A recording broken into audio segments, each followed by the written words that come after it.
Hello and welcome to the Two Robbies Podcast, your destination for in-depth discussion and analysis of the Premier League and the Champions League. I'm Robbie Mustoe. Robbie is getting a breather today, so for this episode we are lucky, well I think we're lucky, to be joined by our good friend Danny Higginbotham. And here are today's topics. Chelsea are dealt a serious blow as Roman Abramovich's assets are frozen by the UK government ahead of the Blues' 3-1 victory at Norwich City today. PSG collapse again in the Champions League thanks to Karim Benzema's second-half hat-trick. Liverpool lose at Anfield but hold on just enough to get by Inter Milan. Man City and Bayern easily advance to the quarterfinals. We recap results at the bottom as the race for Premier League survival heats up. And we look back at the significance of Everton's humiliating defeat to Tottenham. That's what we've got coming up in today's episode. Okay, Danny, thanks for jumping in, mate. No problem. I mean, as ever, tons of stories to talk about, maybe none bigger than this story that's broken today. I think there was an expectation that Roman Abramovich was going to get sanctioned by the UK government, which has happened. From my point of view, kind of happened quicker than I thought, but it's happened. All his assets have been frozen. His club, Chelsea, is owned by him, so that's another asset that's been frozen. But the government have issued a special license so the club can continue to meet its fixtures and its responsibilities. Let's have a quick chat about that before we get into the game today, and let's just consider how big that story is and what it means for the current and the future of Chelsea Football Club. It's probably one of the biggest ones that I've ever seen in football. You know, I woke up this morning, obviously, you know, and it was something that just kept going and going and going. And every time you were looking, whether it be on social media or on the TV, there was something else to add to it. And the problem is, what's the short term? Right. What's the long term? You know, so go on then. So let's try and think about what that short term will look like. We don't know how long, Danny, it's going to be before the government sanction a sale. There's got to be licenses granted and, of course, interest from buyers. It is going to be down to the government when they sell the club.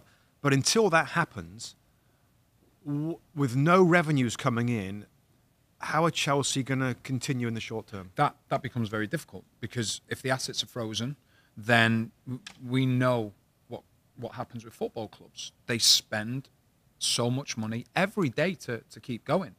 Then you look at the fact of the home games. They can have just their season ticket holders. 28,000 of 42,000 capacity. So straight away, it's going to look very different. There's a lot lost then. What happens with the Champions League, as well as in terms of, obviously, if they get through, you know, the home fixture, what happens with them? Behind closed doors. Is it behind closed doors? So, because the season tickets aren't necessarily included in that. Then you look at the players as well. Then all of a sudden you're looking at, because there's been all that talk, Rudiger, Christensen, Azpilicueta. Your questions are then, it's like, well, they're as good as gone. And, you know, so then you look at it and think, other players, the likes of Conte, the likes of Jorginho, that have Silva, who have 1 year left after this season, are they going to start thinking to themselves, what's our next move? Tuchel, what happens with him? There's so much uncertainty now around the club. And I think the difficult thing is that there's more questions than answers, because it's never happened before. No. And it makes it very, very difficult. What's your take with it all? Well, I fast forward to the summer, and I'm very fast forward, by the way. Summer's only a couple of months away, and that's when football clubs do their business. That's when they trade. Chelsea can't trade, and I don't know. Could they sell the club and have a new owner ready for the summer transfer window? I guess potentially. The fans will hope that's the case, Danny, because I don't know what's going to remain from this story of Roman Abramovich and his influence at Chelsea over the years. But my expectation is that new owner comes in, it sweeps it all clean. You know, the network, the shirt sponsor of Chelsea, I'm assuming will come back in as when they can distance themselves properly, finally, from Roman Abramovich. But it's just the amount of time. And like you said, if there's players that would look to sign a contract in this summer who are going to end a contract, well, they can't if it's not owned. Now, then they become a free agent at the end of the season. So, my goodness, it affects the club in so many ways, Danny. And I feel like the UK government, this is a sanctioned club, and yes, they'll try and keep the club going in some ways for the fans and for the cultural importance of the club. and for the fans, of course. That's what the license has been given by the UK government. But that's kind of it. The club, the longer it goes without a new owner, it's going to be starved of money, isn't it? Yeah. Whether it's shirt sponsors, other sponsors, TV money, player loan fees, transfer fees, all the usual revenues, match day revenue from whatever, selling tickets, of course. I mean, they're going to be strangled with this squeezing of their ability to be sustainable and to survive. By the way, I think one of the things you're looking at as well, everybody's talking about, well, the new owners, whoever they may be, they won't be short of attentions in terms of someone that wants to own a football club. But I don't think it's anything that happens in a hurry, because you can guarantee whoever wants to buy the football club, they're probably going to be like, okay, well, you're going to look at me and say, am I going to be a suitable owner? Well, that's the government, though. Yeah. It's going to be the government now to do it. And they won't care as much as... But the people that are buying it will do, because they'll be like, okay, well, what do I need to look at? What do I need to make sure of with this? So it's a two-way street. And I just think that's going to take time. And we know that obviously at the moment they've got this thing over them till May the 31st, which allows them to continue. But then after May the 31st, if the club's not sold, what happens then? Which is then the most important time of a season, where you could ordinarily sell players to bring money in, or other clubs look to bring players in. So I think it's a really, really tough time. That's why we said right at the start that there's more questions than answers right now. And I'm sure the fans, even through social media, are asking me loads of questions about Chelsea. I don't know the answer. No. And nobody knows the answer. Just before we move on to the game, just last thing about Thomas Tuchel, the manager. Now, I think it's pretty agreed that he's been pretty good through this, Danny. Like his interviews, composure, criticism of fans at times. Is there any way that come the summer when the club can't do anything, I know he's on contract, that he tries to wiggle out, or maybe others might, we talked about, there's been a little bit of talk about Man United, that he'd be ideal for them. Is there a threat that Chelsea fans could see somehow the manager leave? By the way, and we don't know what's going to happen tomorrow, next week. Who knows what's next in terms of sanctions That's and why it's rules all questions, isn't it? And competitions? But is that something that Chelsea should be worried about? Yeah, I think so. And also I think with players as well. Players that, there may be clubs looking at players at Chelsea and thinking there might come a time where but they can't buy them. So Chelsea is stuck. But what I mean is, if they get to a scenario where it's like, okay, you can start again, but Chelsea are losing money now. They're losing money from the second that the assets are frozen. So therefore, if that's taken away and they're all of a sudden they're allowed to do things, clubs are going to look around and go, okay, well, we might have given you X amount for that play, but we're not going to now. And because there's still going to be a need for money from Chelsea's perspective, because they're losing money every day. And then, as in terms of your question for Thomas Tuchel is a world-class manager. And if he finds himself in a position where he can't do anything, he can't improve the team, he can't move it forward, and another big club comes along, would you necessarily hold it against him if he was to leave? Then arguably not. No, well, you know what? This story is going to run. I mean, let's just recap real quick. The European champions as a football club has been sanctioned, and the UK government has got every right to shut down the club, to shut it down totally. Now, they won't do that because of the cultural significance of the club, its fans, etc. But it's still a stunning story of the club, wow, and how it links to this horrible invasion of Ukraine by Russia. So that's going to evolve, and we'll keep talking about it. Yeah. But let's talk about the game today, Danny, because we weren't sure how Chelsea were going to come out. I mean, they got the news today, apparently driving to the stadium on a bus. They heard it through social media, etc., etc.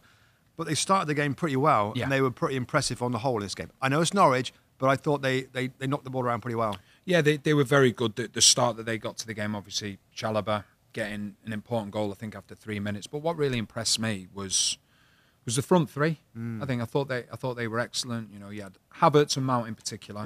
Yeah, he had Timo Werner, but it's something that you've mentioned previously as well. The link up between Havertz and Mount was excellent. And before Danny as well, like, I know that Timo Werner played now and did okay, but Christian Pulisic is in this conversation. My thoughts going in today was, of course, Pulisic went down with an illness before, but I think the three of them have been really getting grooved in terms of their movement. And it's something that me and Rob have talked all the way through. It's like, what's the best front three at Chelsea?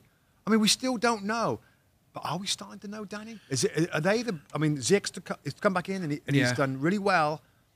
Do you think that Pulisic, Havertz and Mason Mount will be the starters in that, or Ziyech, two in the good books of Thomas Tuchel to put pressure on probably Christian Pulisic? Yes, I think it's 3 out of the 4 with Havertz and Mount as the 2. Right. And then, I think there is then Pulisic and Ziyech. Lukaku is the one there. He was brought in to be a centre forward. Chelsea are now playing with a false number 9, and you look at the way that Tuchel plays. Tuchel wants his centre forward to not actually be playing as a centre forward. He wants him to be as a false 9 because then we know Mount can get into that position, Ziyech can get into that position, Pulisic, Timo Werner. When Lukaku plays as an out-and-out centre forward, whereas I think he plays at his best when he drifts in from the wing, but he doesn't seem to want to do that now. So that, to a certain extent, hampers the 2 players behind him. And what you have now with this front 3 is that when Lukaku's not in it, all 3 of them will take turns in being centre forward, and I think that suits them all because their movement is so good. And we saw it today against Norwich, the way that they link up at times. The so-called false number 9 is actually the deepest of the 3, and from a defender's point of view, it's so difficult to play against, so difficult to mark. Whereas at times when Lukaku's playing, you can throw a blanket over that front 3, and it's happy days for defenders at times. So it'd be interesting to see whether Lukaku can get in the team. Do you think he can get into the team? Well, it's funny, Danny, right? Because we're going to ask you something now, which is maybe it's a bit of a strange question, right? Or a thought that's just going through my head. Young players, in my opinion, Danny, when I first came through as a young player, I kind of enjoyed playing with other young players. It almost takes the focus off of you. Yeah. Romelu Lukaku's such a dominant personality and character when he plays that demands things, and I feel like Havertz is totally different. I guess so. The question I'll throw it back to you is, when you've got 3 young, up-and-coming, hungry players like Havertz, Mount and Pulisic, do you think they enjoy, or let's take Havertz out of it, do you think Mason Mount and Christian Pulisic enjoy playing with Havertz as a young, non-demanding type of forward, or do you think they're more nervous, more anxious playing with Lukaku because they've got to feed him and they've got to, he's going to get frustrated. He's got this big personality.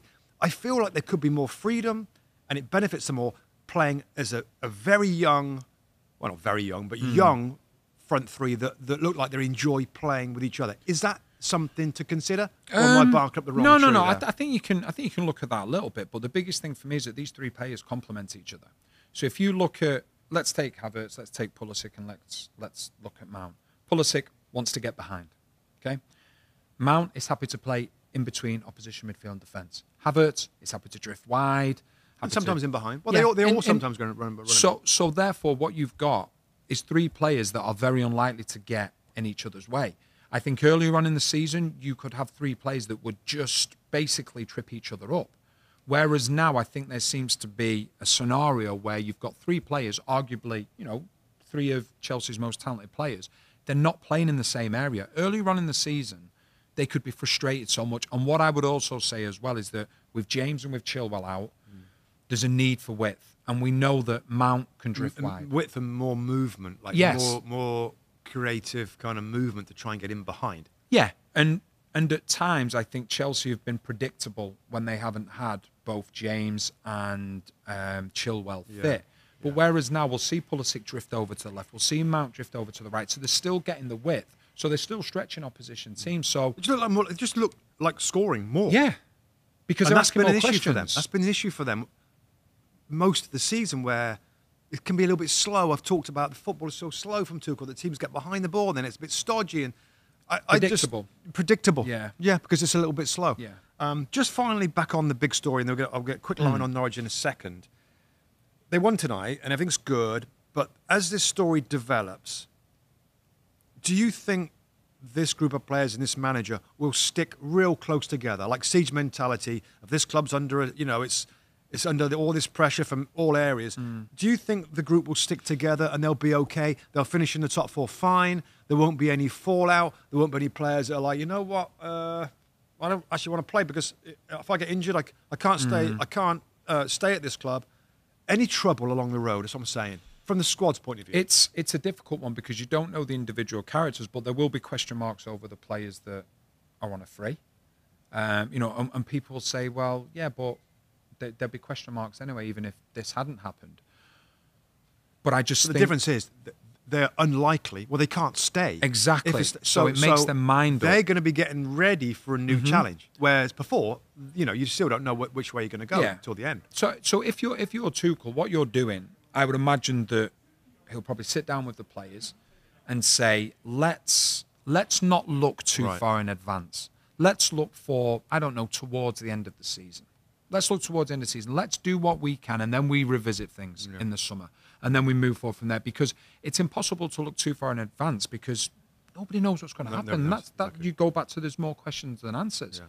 And I think that's what it'll be. And from a manager side of things, from Tuchel, then you've got Silva, you've got Azpilicueta, you've got experienced players, you've got Jorginho, Kovacic. Now, it's a scenario that they've never been in before, but the younger players need their guidance and need their experience, because there's probably going to be times when they're going to be going to away stadiums and they're going to get stick. It's as simple as that. I think that's going to come hand in hand with everything that's happened, and it's how you now move forward with that. Now, the frustrating thing is that the players, they're the ones that are in the spotlight. The manager's the one that's in the spotlight. So therefore, they're going to get, from opposition supporters, they're going to get the criticism when it's not on them. Yeah, it's an incredible amount of focus on the club now. Wherever they go, the board of directors and the director of football and Petacek and everybody else, my goodness. Yeah. What's going through their head right now? Anyway, quick line on Norwich City. I'll tell you what I saw from Norwich City. I saw a team in the first half that were weak, that didn't believe they could get a result against Chelsea. No confidence in their football, which I guess is understandable, being rock bottom of the league table and minus 42 or whatever it was today going in terms of goal difference. Second half, totally different. Yeah. Like, the energy was there. I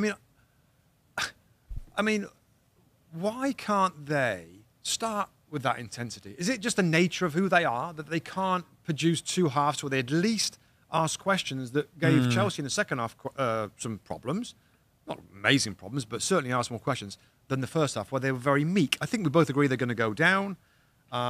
Should they be fighting harder for the whole of the game? I think the idea in the first half was potentially to try and contain Chelsea, to try and stop them. Obviously change the system, went to a 3-5-2, just to try and be a bit more solid. Then in the second half, he went to 4-2-4, which is something that they've done. They got results. I think they beat Everton. They drew with Crystal Palace, and they beat, I'm trying to think who they beat away. They went somewhere and beat someone away, and it was a stretch of 3 games. They beat Wolves away. They beat Watford away, and they beat Wolves away in the FA Cup. Right, so it was Watford away. That coincided with Everton and Crystal Palace, who they drew against. And Ida was playing up front then. Yeah, I kind of like that. When those two played up front, really well. It felt better. Yeah. Now, the problem that you've got when you, with Ida obviously being out injured, Pukki gets isolated. That's what happened at times in the first half. All of a sudden, second half, they go to 4-2-4.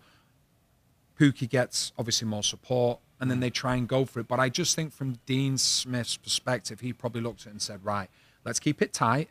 Then they concede after 3 minutes. And how you want the game to play out, it's gone out the window. Everything that you've worked on is finished, and you have to try and go again. And that's what he did at half-time. But I think you have to come down to the simple facts of when you look at them as a squad compared to other teams, there comes to a point where you go, they're just not good enough. I know. That's it. I'm always fascinated, Danny, though, and we'll wrap it up now on this one. But when the Championship, they're so good, and Brentford are not so good. They both get promoted, and Norwich are the stronger team, and yet when they transition into the Premier League, they can't seem to find a way to turn that impressive Championship performance into something that can stay in the top. The last thing I'll say on that is that Brentford strengthened their squad in the summer. Norwich lost their 2 best players. Buendia obviously went, and Skip went back to Tottenham. Spent some money, but it's not been anywhere near as good. Not been anywhere near the same. So that probably played a part as well. Right, we're going to jump to the Champions League right now. We'll come back and chat the other Premier League matches a little later in this podcast, Danny. But the Champions League is what we cover on this as well, and we watch the games, and we have a pretty big story on Wednesday. Real Madrid found a way to come back. They won 3-1 on the night, and of course they advanced 3-2 on aggregate against PSG. I mean, we saw this game, and the first half starts, and Kylian Mbappe looks dynamite with his pace, with a counter-attacking. Could have scored 2 or 3 goals. They get the first goal through the same player, Mbappe, 40th minute, which put them 2-0 up on aggregate. And the commentators, everybody's saying, well, this is going to be it. And they looked like scored every single time Messi or Neymar linked up with Mbappe, who's so quick and so skillful with those moves like reminiscent of Brazilian Ronaldo, step-overs and all that. My goodness. I mean, I know we shouldn't be surprised at what's happened to PSG in the past, but how surprised were you that PSG collapsed in the second half and Real Madrid, with all the experience it's got, all the champion players, came through at the end? It was a team against a team of individuals. And that's the one thing with PSG. The talent in that team is incredible, but they're not a team. And the way that they started, they looked to exploit the space behind Carvajal at right back for Real Madrid. And they did, and that's how Mbappe got his goal. And as you quite rightly said, he had 2 opportunities before then. And you're thinking to yourself, going into half-time, you're thinking to yourself, there's only going to be one winner here because Real Madrid have got to open up more. It means that Paris Saint-Germain can get more on the counter-attack. But then PSG just did what PSG did. And what PSG do, it's as though there's a group of players and it's all about being the star man. They have to be the star man. Well, when you say a group, let's be specific. Yeah. Because I think that it's obvious the star men are players that play in the front areas. And I've just talked about how they look amazing when in the first half and they have good possession and they counter so well. But I've never seen 3 players on a team that literally walk. Yeah, like just attack. They're not interested in defending. And I don't know if I've ever... Well, have we ever seen a team that's successful with not 1, not 2, but 3 players that are your luxury players? I don't care who else you got on the team. And you can try and set it up to mitigate that with hard-working midfield players. But at some point, Danny, as those front... They've got to help out. Yes. And if they're not prepared to do that and the manager can't make them do that, which Michel Pochettino can't, then that's the real reason. And it feels bad saying that because they're so talented footballers. But if they're not going to be team players, they're not going to win these big tournaments because that's what you need to go all the way. They're not. It's not going to happen, even though they're Galactica stars and amazing individuals. If we never knew before, we know now. You need to be a team to win this tournament, and that's the problem, isn't it? And I think one of the things is when you look at people say, well, at Barcelona you had Messi and Neymar. Yeah, they had Messi and Neymar. Everyone else worked. Everybody else grafted. And that's all the way from the goalkeeper, the centre-back partnerships, the likes of Busquets, Xavi, and Iniesta in midfield. They all worked hard. That meant that the likes of Messi could then play the free role and drift into that 10 position. It meant that Neymar could do that. Suarez's work rate, never questioned. And I think, was it David Villa as well, who was there as well? Another one who work rate was incredible. So you can get away with maybe 2. Not the way that PSG do, but what I would like to say is that the amount of people that, like after the game yesterday, were saying, Benzema, he now has to be put into this top class of centre-forwards. He's been in this top class of centre-forward for years. The only difference is now is that he's able to be the main man at Real Madrid. For so long, he played, second to Ronaldo. Ronaldo loved playing with him because Benzema would do all his dirty work, give him the assists and everything. And you look at the goals now that Ronaldo's gone, or since Ronaldo's gone, that Benzema gets. Benzema is a centre-forward that can do everything. He can play with any other winger, a centre-forward partner. He's an absolute genius. And I don't think he gets credit where credit's due for what he's done throughout his career because he's been a consistent performer. And a lot of the time at Real Madrid, he's probably not got the credit he deserved from certain people because he's done a lot of the work for others, I think in terms of picking people out... I know what you're going to say. I know. and people who watched the game must have realised the Luka Modric game that he had and the assist with the dribble through the middle and the clever little reverse ball through the legs that we saw in this game. I mean, he's got to be up there, Danny. Of course, I go back a long way watching this player as one of my favourite midfield players that I've ever seen. One of my personal favourites, given the way that he plays and given the technicality, and marry that with a work ethic and a desire, and now he's a champion and experienced player, and he still is doing it right now. I think those 2 players will grab the headlines. Some of the younger players will have to be at their best if Real Madrid, in my opinion, are going to go on and really get to the final, if you like. I still think there's better teams out there.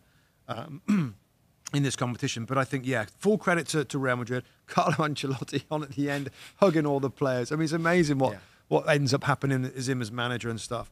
So good news for them. But before we move on, I do want to talk about the fallout for Paris Saint-Germain. Yeah. And some of the star players. Kylian Mbappe, we understand, wants to go to Real Madrid. Who knows what Neymar's going to do? Who knows how long Messi's going to play on for? And Mauricio Pochettino, a manager that's been super popular at Spurs and the respect that he's got with so many clubs and the possibility of going to Manchester United, I think this is quite damaging for him, Danny. Yeah. They didn't win the league last year. Mm-hmm. Of course, they're cruising it this season. They're disappointing again. I think it could be, well, I don't know, I'll throw it to you, because I think this could put off Manchester United's hierarchy and the director of football, etc., from going for him. Mm-hmm. Or is that too much of a knee-jerk reaction? No, I don't think it is, because when you look at where Manchester United want to be, Manchester United want to be there with your Chelseas, your Liverpools, your Manchester Cities. Manchester City brought in Guardiola, a winner, won a lot. Klopp was brought in by Liverpool, had won things at Dortmund. Tuchel was brought in at Chelsea, had won things at various other clubs. Pochettino, I think Pochettino is a wonderful coach, but if you are going for the best option, winners, if you're going for someone that has experience of winning things, of winning major titles, okay, I think he's done okay at PSG, but anybody at PSG would be considered a failure unless they win the Champions League.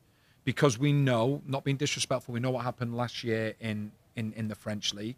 It was unexpected. But more often than not, you look at the league table now. They're going to win. PSG are going to win it. So I think even before PSG got knocked out of the Champions League, I think there would have been people at Manchester United who potentially want Pochettino looking and saying, right, okay, let's see what he does now from now to the end of the season, because everyone talks about Manchester United. They've had Mourinho, who's won things. They've had Van Gaal, who's won things. They've had Solskjaer, who hadn't won things. They've got Ragnick now, who's supposed to be this man that's going to connect things. That, so it looks like Sir Alex Ferguson loves Pochettino. He's always spoke really highly about him. He still has big influence, Sir Alex. I think that he personally does, because the problem with Manchester United is that there's not many football people at the club. And when there's not many top in class at the club. So therefore, when you're hiring someone within the football side of things, you need to have someone that's going to be able to help you. But my fear is that with Pochettino, as much as he could be a great coach and what have you, is that he hasn't won anything. Go back to Tottenham. When the year that Leicester won it, that was the year for Tottenham to win it with the players that they had. They didn't. PSG, obviously faltering as well. So it's going to be a huge call, because obviously Pochettino's been mentioned, Ten Hag's been mentioned at Ajax. So Tuchel now, does he potentially come into the frame as well? You've got to think that possibly he does. All right, another game that's been decided. Liverpool will advance 2-1 in aggregate. They lost at Anfield, Danny, to Inter Milan. Kind of a funny, awkward game for Liverpool. I thought it was pretty even first half. Not too many goal incidents in the match.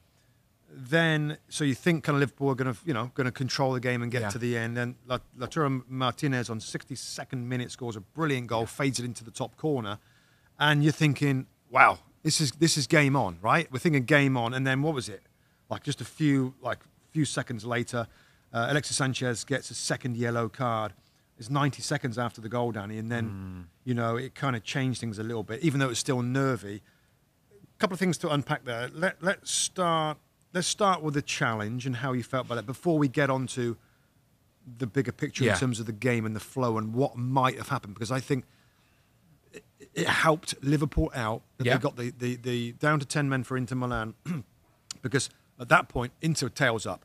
So challenge, Alexis Sanchez, first one, side challenge, studs up on the calf. Some suggest it might have been a straight red.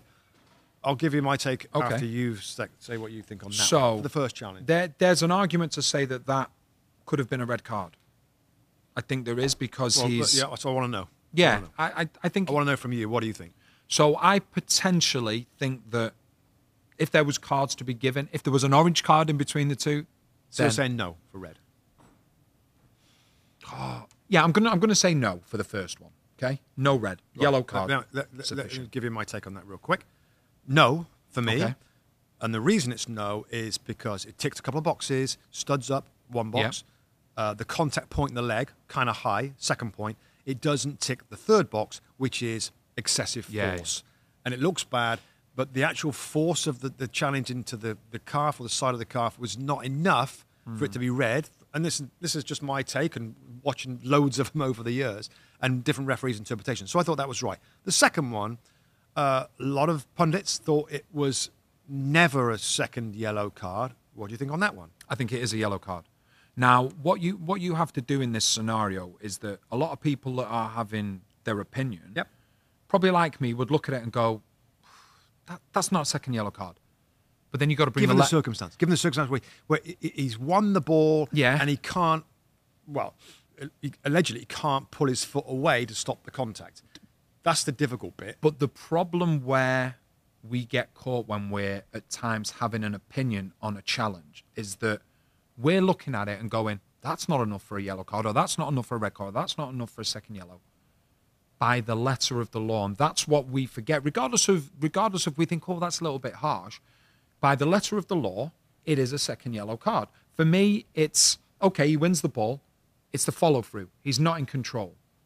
I do think that it's a second yellow card, regardless of people looking. So even if you feel that he couldn't pull his foot away, which I'm not sure he couldn't have done that, you know, in a split second to kind of withdraw his foot, that's debatable. It's the follow-through, right? But so because the follow-through did what it did, that's enough for it to be a yellow card. I mean, I'm with you. I think by the letter card. of the law, and that's what we have to remember. That's what we have to talk about. Exactly. And I think that's the thing. That's at times where we can sometimes forget that when we're having an opinion on things. Like, for example, would I look at that and I go, ooh, do I think it's harsh? Yes, I think it's harsh, but by the letter of the law, it's a second yellow card. Right. And that's all that matters, regardless of what I think in that scenario. So Mo Salah in general in the game hit the post in the second half. It was an amazing block from, I think it was Arturo Vidal. Yes, it was. On Luis Diaz. Liverpool could have scored more goals and could have won the game. But I want to rewind to the moment before the red card.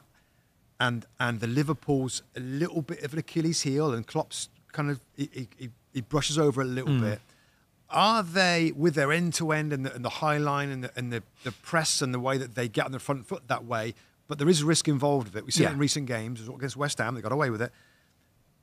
Do you think that Inter could have given some real issues? And is the vulnerability, the so-called, and maybe the slight vulnerability that we have seen, is that going to be a problem to Liverpool if they want to win all these competitions and get to the very, very top, Danny? Is it going to come back and bite them on the backside, that slight openness defensively to the balls in behind? I think Liverpool's biggest problem yesterday was the score at the start of the game. It wasn't 0-0. Liverpool got stuck between a rock and a hard place. What do? Do we go for it? They always go for it. They always pretty much go for it. When the game's starting 0-0. When the game's starting 0-0, but in the back of your mind, you've obviously played in a game where it's been a second leg and you've been up and it's like, what do we do? Do we go for it? Do we sit back? Well, if we go for it, then all of a sudden we could lose that 2-goal lead because they could catch us on the counter-attack.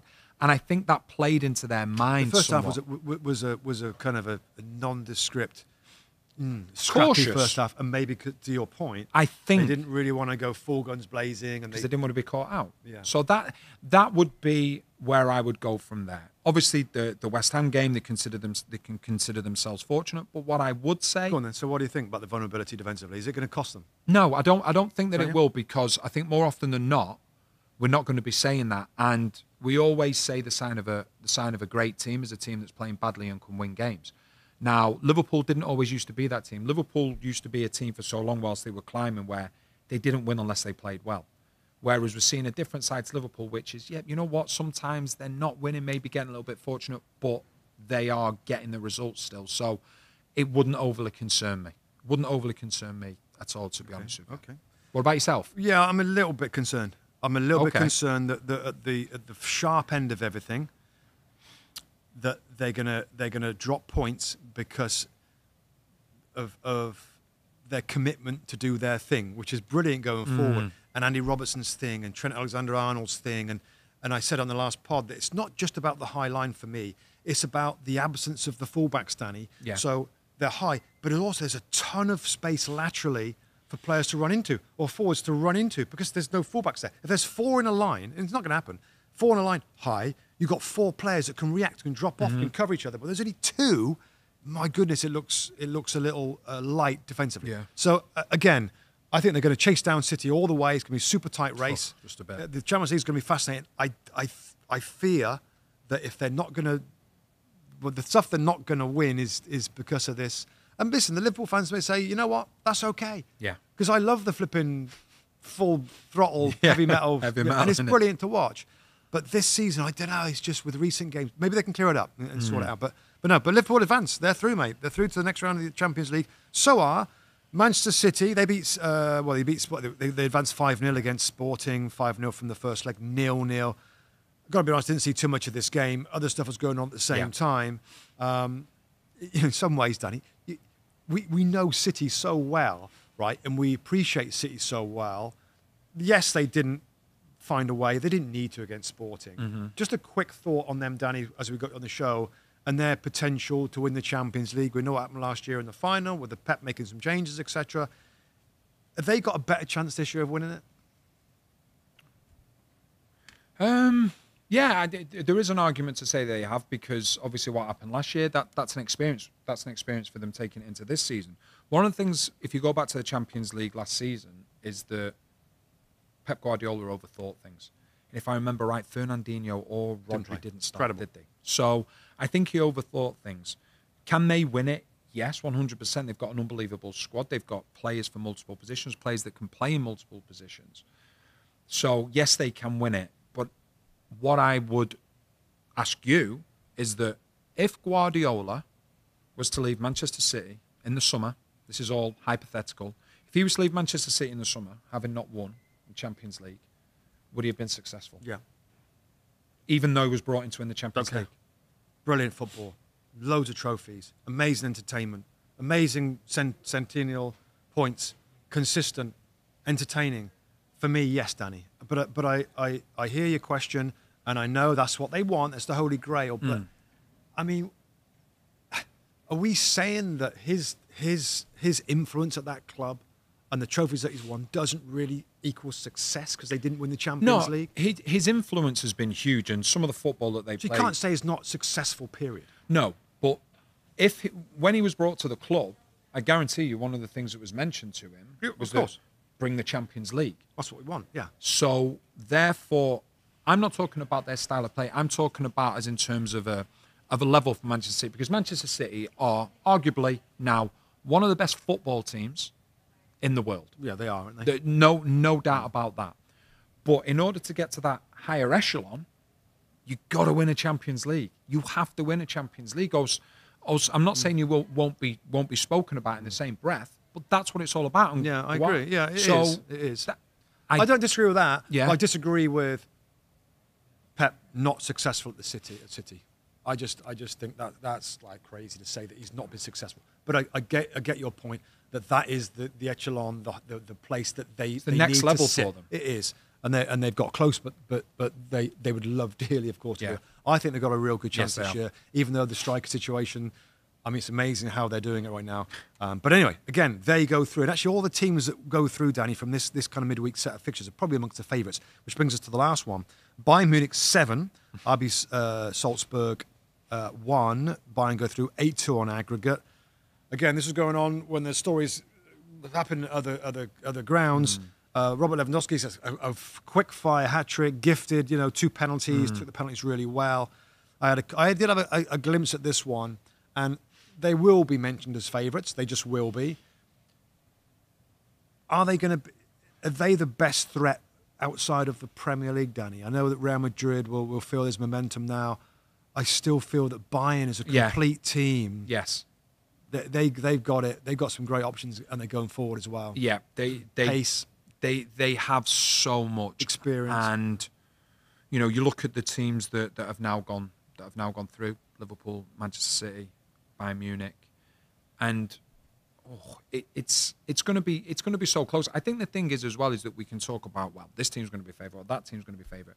Huge teams are going to start playing each other now, as we've seen, which is amazing. Quarterfinals, onwards in the Champions League is much watched TV for all football fans, because this is what you watch the game for, to get the giants playing against each other in this competition. I mean, I love it, and I love this time of year now we're going into, because it's so important in terms of these competitions. I mean, I don't want to get into that, but I think at the moment, the way that the team's performing, Manchester City, they have to be the favourites. Now, what happens, because they've come so close in recent seasons, we obviously know what happened against Chelsea. They've been beaten in semi-finals before. I think what would be... Okay, then. Don't ask questions of me. No, I'm asking a question of you. I'm asking a question. Role reversal. Who would you love to see in the final? What two teams would you love to see in the final?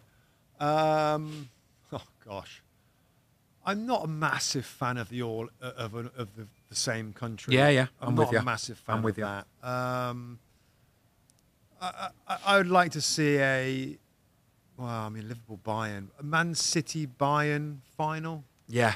I mean, I don't know, Danny. They're all brilliant. That's one that just sticks Liverpool out. Bayern. I mean, there's so, but I think a Man City, as potentially the best team in England. Don't know yet. Liverpool are also right in there for that, but that would be brilliant. Yeah. Any difference on that or? No, I think I'm with you there.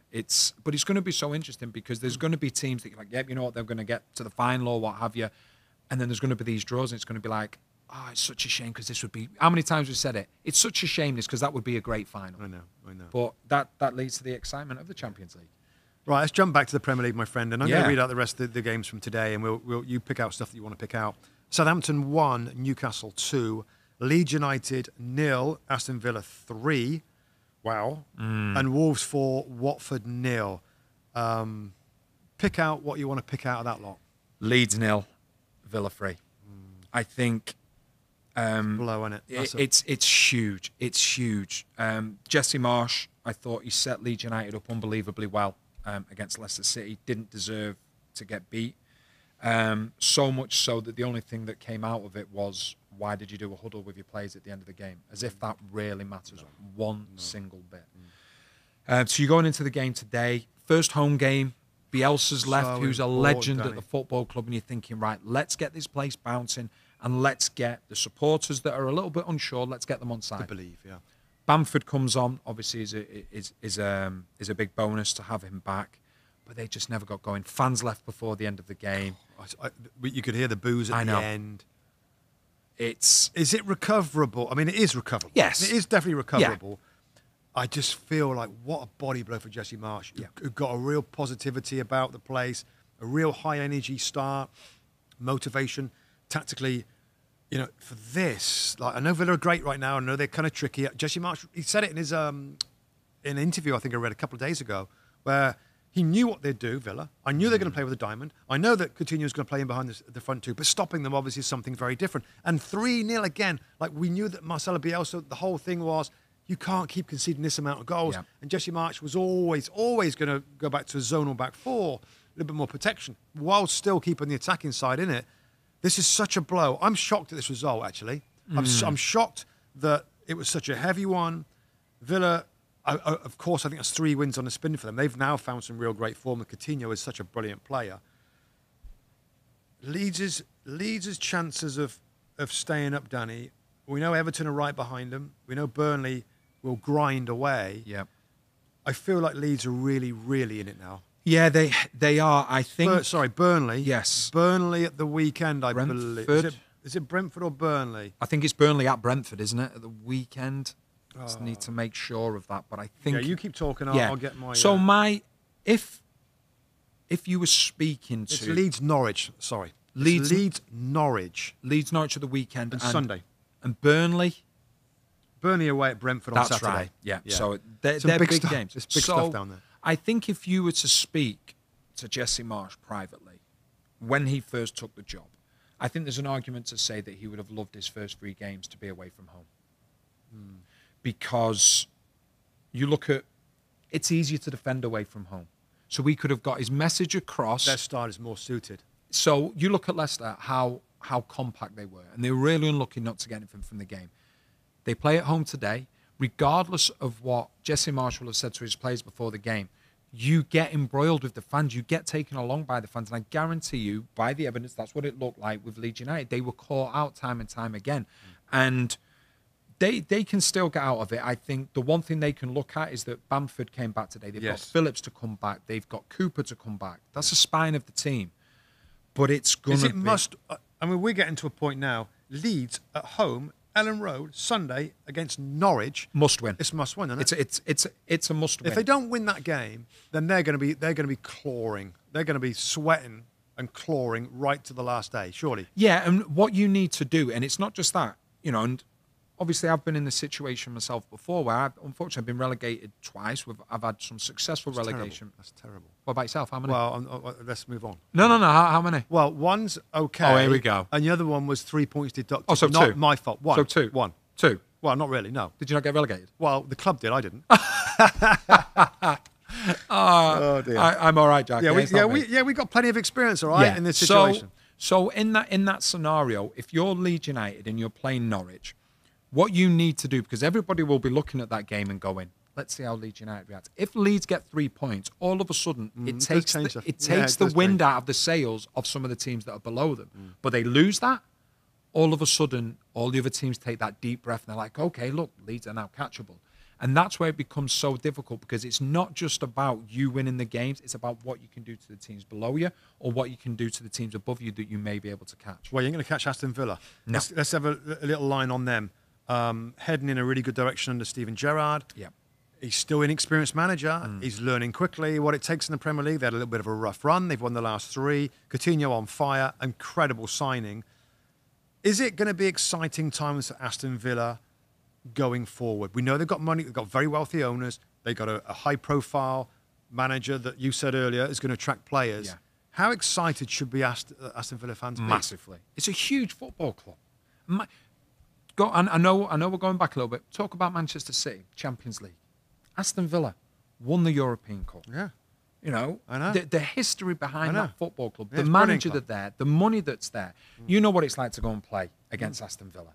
It's an incredible, historic stadium that you can just feel the presence of everything. You can smell it. You can Yeah. smell the football there. So 100%, they're going to be a team that have the money, that have the manager, that can attract these players. So I think things are looking very bright for Aston Villa. I don't personally, I may be wrong, I don't think it'll be long until they're challenging the top 6 with a good summer. I think you're right. I think if you look at the players on paper, we know about Matty Cash, we know about McGinn in midfield and Jacob Ramsey, Douglas Luiz I really, really like. They've got attacking options. They've got good forwards and Danny. I mean, there's a lot of good stuff going on there. Mings defensively, a good goalkeeper, really, really good.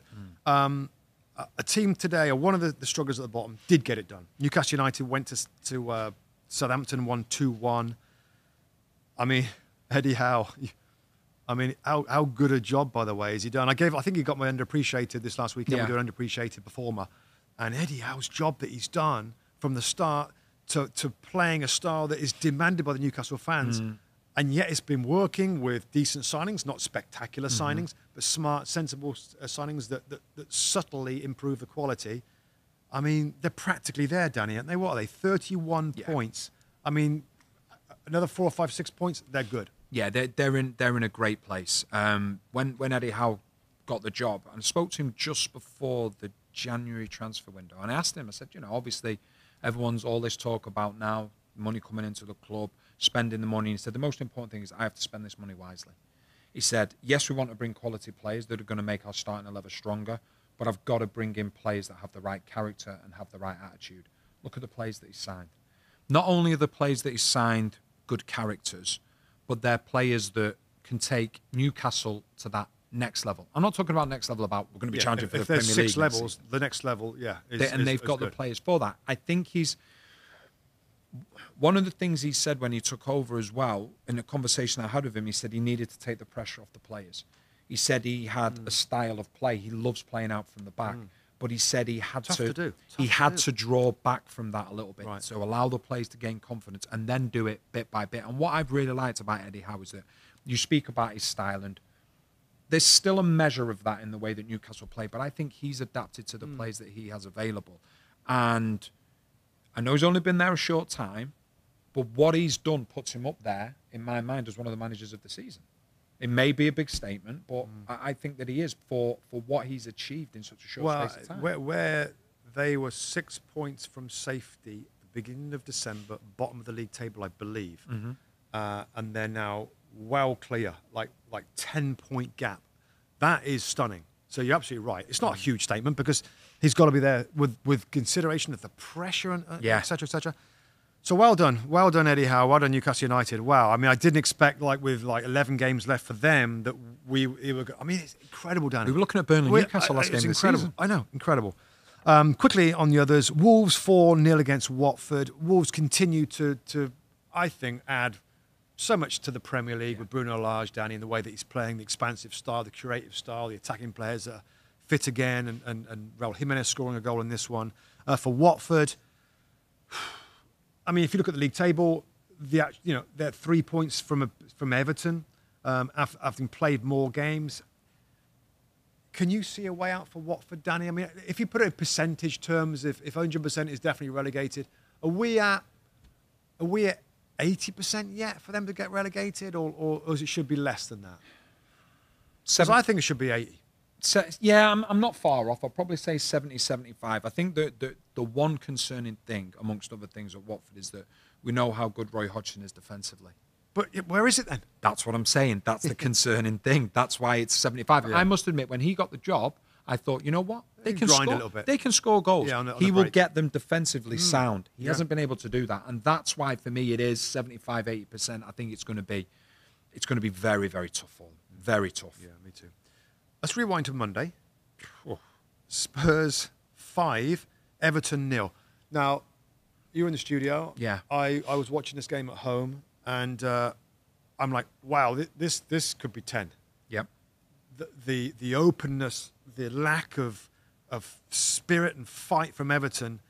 I mean, not only the alarm bell's going to be ringing based on where they are in the league table right now and that result, but the manner, Danny. Mm-hmm. And I don't know whether I've seen a team look so great. It was against Leeds when they were at home. Yes. 3-0. Yes. And I remember me and Robbie were talking on the podcast saying, that's Everton.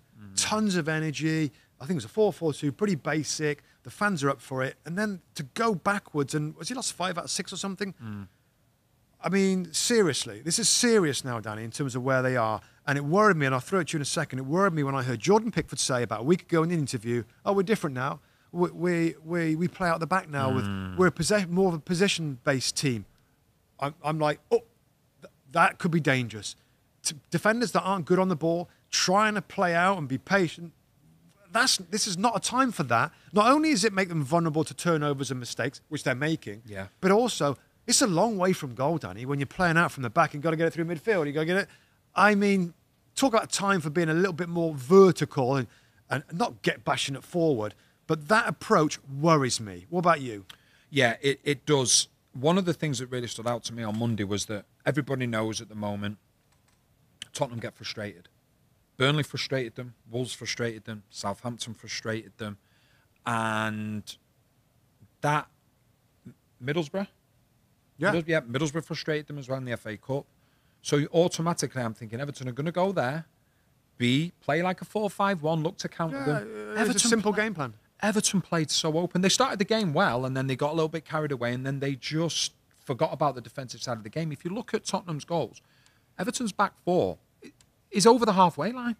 Now, Harry Kane's like, happy days. I'll drop in, or I'll go long. We've got Son in behind, and that for me was really concerning. Also, what was concerning as well was afterwards when Frank Lampard spoke in his post-match interview, and he was asked about the players, and he said, work ethic, desire, commitment. Anthony Gordon was the one for me today. And I remember me and Tim were in the studio and we were speaking about it before, obviously, the game had finished, and we're saying that he's one of the ones that stands out, but he's a young player. He needs guidance. And you know what it's like in a relegation fight. There's certain characters that you want playing.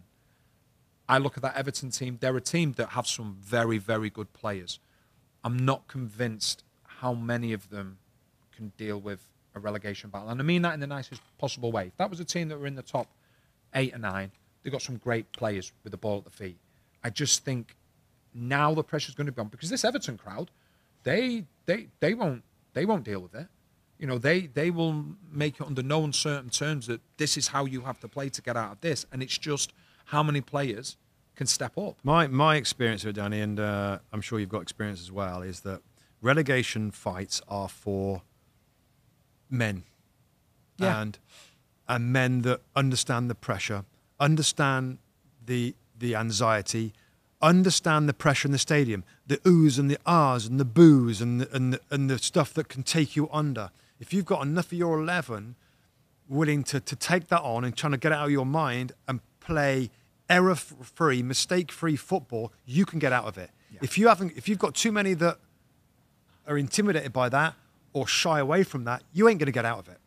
And now I'm not saying what there is right now. It's so like, I mean, I look at the back four, right? Mason Holgate and Michael Keane. I saw a quote from a former player, I can't remember who it was now, saying they're a championship back four. Is that too harsh? Because I'm thinking, yeah, I kind of get that. I get that. And a championship back four that can't keep clean sheets and can't be strong and not experienced. There's some young ones back there. Seamus Coleman, of course, granted at right back is experienced. Is that the main problem for Everton? The back four aren't very good. Yeah, I think it can be the setup. And I think if you look at things, if everybody's fit, there's probably an argument to say that Godfrey, who I think's a good player. Yeah, Ben Godfrey, yeah. Ben Godfrey and Yerry Mina. Yeah, they would be in. There's an argument that not just that they would be in, that potentially Lampard could go with a back three, you know, to give them that extra stability. But what I would say, regardless of how you portray that back four, the back three, the centre backs, however you want to call it, I don't think the protection or the balance has been right in midfield in front of them to be able to give them that protection. Yes, Alan, you know, he's one of the main players now, the defensive side of things. But they don't play with two sitters, and I think when you're near the bottom of the league, we saw it on Monday. Doucouré and Van der Beek, they were going forward. So at times, and the fullbacks were going forward. So at times, you had the two centre backs and Alan doing all the defensive side of things. They need more help. So that's what I would say. And you have to err on the side of caution when you're in a relegation battle, because we know when you concede a goal, when you're at the bottom of the league, it completely zaps your confidence. So remain strong, stay in the game, and you know you've got a Richarlison, you know you've got a Calvert-Lewin that could potentially find the back of the net. Calvert-Lewin needs to find some form, needs to get up to speed. Still looks a little rusty from his injury layout. A quick line on Spurs. I don't know what's going to be the head of Antonio Conte right now. I don't know where he's at, whether they're the best team he's ever worked with, or whether this is impossible and someone's got to make a decision. It's a good win. They got good players. Get on with it. Yeah. I mean, like in terms of top four, they still got a great chance. By the way, they got 12 games left, Danny. They're only 3 points behind. I think that spot Arsenal. They've played more games than Arsenal, of course, but they're still in it. Is Antonio Conte trying to lessen expectations, but thinks that this team can make it in the top four? Because if you believe to everything that he said, this is impossible, and this, same players, different managers. Does he believe that they can do it? The inconsistency, I think, will be his biggest concern. You beat Manchester City, and then you lose to Burnley. And that's the problem. And look at Arsenal. To all intents and purposes, they've got the consistency. They have now. Yeah. Tottenham, you don't know what you're going to get for them. I wouldn't be surprised if they went to Old Trafford at the weekend. Streaky though, Danny. Could they get on a winning streak? I feel like Antonio Conte, with all that energy, win the next game, and have a bit of a go on a run. They don't have a. They don't have a. You're talking defence or attack? Attack. They don't have an Odegaard. Who can break? They don't have a number 10 that can. Kane kind of does it. He can to a certain extent, but imagine if you had a number 10 that was feeding him. So that's my concern, is that when they play a Burnley, when they play a Southampton or Wolves, who are going to say, okay, well, you can have the ball, but you're not going to be able to get through us. That's where they miss that creativity in midfield. Yeah. Then they have to open up when they're dominating the ball, and they don't have the defensive mindset in midfield. So that's my concern for them. My biggest concern with Conte is that what happens in the summer. And I've said it since day one. He's a brilliant manager, but he's known wherever he goes, he spends money. And I don't see him getting the finances that Tottenham require to get Tottenham to where Conte wants them to be. It's going to be slower. I think he's admitted that it's going to take more time. But he doesn't spend time. I just don't. Yeah, it's just what his reaction is going to be in the reality. I've only got one new player. Good player, but only one. And I got to work with the team. But you're right. That's going to be interesting. He won't accept playing second or third to any team in any league. Yeah, he wants to win. Yeah. And that's great. And he's won. But this is there's some flipping good opponents in this division. Okay, last thing before we wrap up, Danny. Saturday, 12:30 Eastern Time on Peacock. Man United, Old Trafford host the team we just talked about, Tottenham Hotspur. I mean, we're getting to the end of the show now. We can't take a deep dive into Manchester United, but I mean, it's almost a separate show in itself, Man United now, with the ups and the downs and the rumours and everything else. Can Ralph Rangnick, Danny, pull it together? If you believe him from the City game, it's like, they're great. We're not great. What do you expect? Like, they're the best team in the world. We're not. You know, it happens. Mm. Can he pull everybody back on board, Danny, to have another run now and beat Spurs at home, get on the front foot, get Pogba, get Bruno, get the attacking players out there, maybe Ronaldo comes back, and find a formula to get them? I mean, it's still the 5th place right now into the top 4. Or is there something more, that defeat, is there more symbolic, more damaging than what I'm suggesting? Yeah, I just don't see Manchester United getting in the top 4. I don't. I think that another team with inconsistency, another team without identity. It's a club that you can. Let's put it this way: if Guardiola or Klopp came into the club tomorrow, you're not going to challenge for the title. And the reason I say that is not because they haven't got good players. I remember at the start of the season saying, "Wow, you know what? They've got an opportunity here to really, chase down Liverpool, Manchester City." But the problem is that without an identity, United haven't had an identity for years. So they've gone out and signed players who were very good players, and there's players within that group that could probably go to another team. And we've spoken about it before, maybe win a Premier League title. There's no identity to the club. Well, I'm going to stop you right there, right? And that might be valid about the identity. I would push back on, there's a lot of very good players there.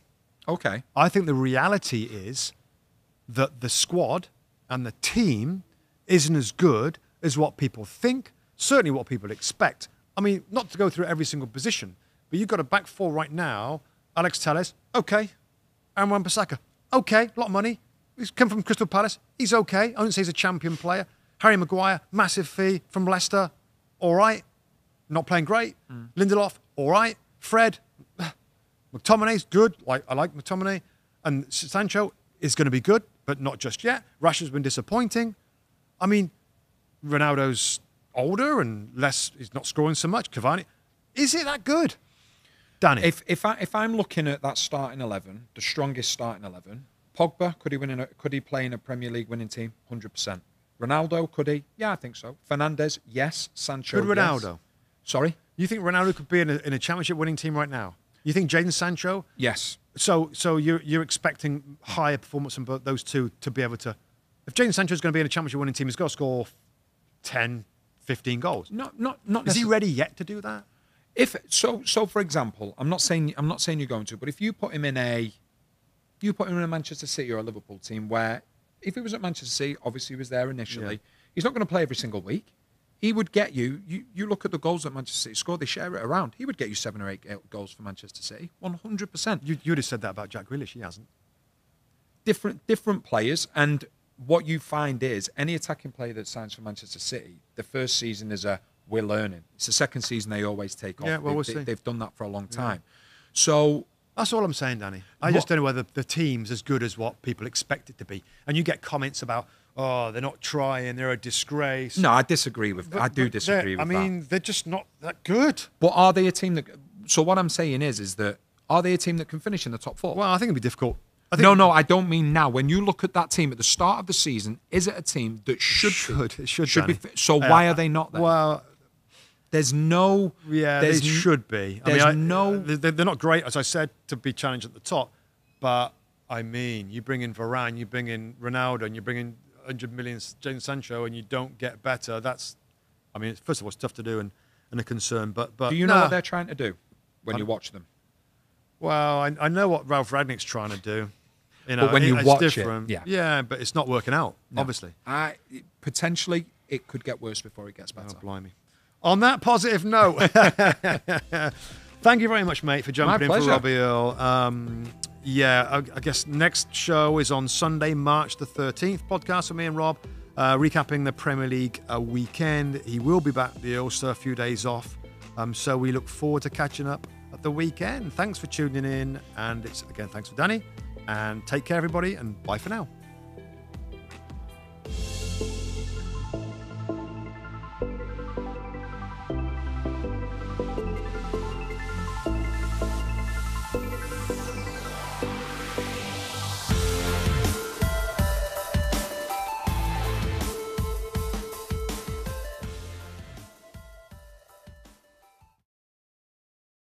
Hi there, I'm Rebecca Lowe, studio host for NBC's coverage of the Premier League. Don't forget to hit subscribe to watch highlights all season long, and be sure to tune in for Premier League mornings every weekend at 7 a.m. Eastern.